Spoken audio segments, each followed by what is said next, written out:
let the world hear his voice. आप सबको जय मसीह की सुबह के समय हम एक वचन अध्ययन करेंगे जो भजन संगीता के अध्याय 90 उसके 15वें वचन से है।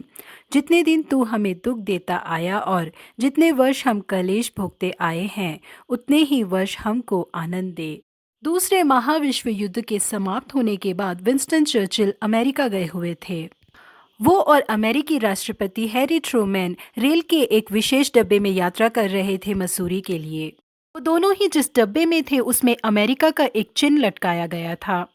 विंस्टन चर्चिल उसे बहुत ही ध्यान से देख रहे हैं करके ट्रूमैन ने देख लिया। राष्ट्रपति हैरी ट्रूमैन ने उनसे कहा, क्योंकि युद्ध अभी समाप्त हो चुका है, इस वजह से जिस उकाब का सर तीर की ओर मुड़ा हुआ था उस सिर को मैंने जैतून के पत्तों की तरफ मोड़ दिया है। जिसके लिए विंस्टन चर्चिल ने कहा कि आप इस उकाब के सिर को एक चक्र के ऊपर रख सकते थे, क्योंकि जिस तरह से परिस्थिति बदलती है उसी तरफ आप उसका सर रख सकते थे।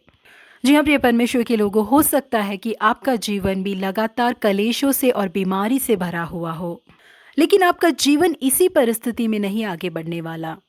आपने जितने दिन दुख के उठाए हैं उससे भी कई अधिक दिन परमेश्वर आपको आनंद के देने वाले हैं।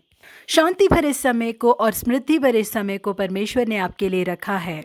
दाऊद ने अपने जीवन में बहुत ज्यादा कलेश को, दुख को और युद्धों को देखा था।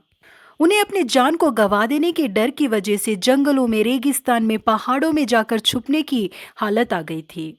हमेशा कोई ना कोई परेशानी, अपने दुश्मनों के कारण डर दाऊद के जीवन में भरा रहता था।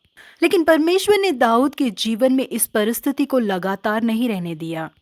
दाऊद के जीवन के सारे कलेशों के लिए, उन्हें जो भागकर छुपना पड़ता था, इन सारी परिस्थितियों के लिए परमेश्वर एक अंत लेके आए। दाऊद को पूरे इज़राइल के ऊपर राजा के रूप में नियुक्त किया परमेश्वर ने। राजा के रूप में उनके शासन को स्थिर किया परमेश्वर ने। दाऊद को दिन प्रतिदिन आशीषित और बढ़ाते गए परमेश्वर।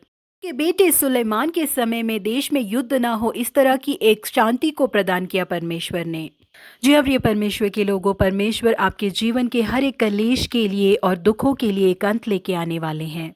लगातार परेशानियों, बीमारियों, अशांति का सामना करने वाला आपका जीवन शांति की ओर मुड़ने वाला है। आपकी बीमारियों को परमेश्वर चंगाई में बदल देंगे। आपके जीवन में आशीष और सौभाग्य बना रहेगा। आपके बच्चों के जीवन को भी परमेश्वर आशीषित करेंगे। जी हाँ प्रिय परमेश्वर के लोगों, जितने वर्ष हमने कलेश भोगा है उतने ही वर्ष परमेश्वर हमें आनंदित करने वाले हैं। इसलिए डरे बिना रहिए। आपका कलेश हमेशा नहीं रहने वाला। आपके दुख भरे दिन बीत जाएंगे। प्रभु आप सबों को आशीषित करे। Have a blessed day.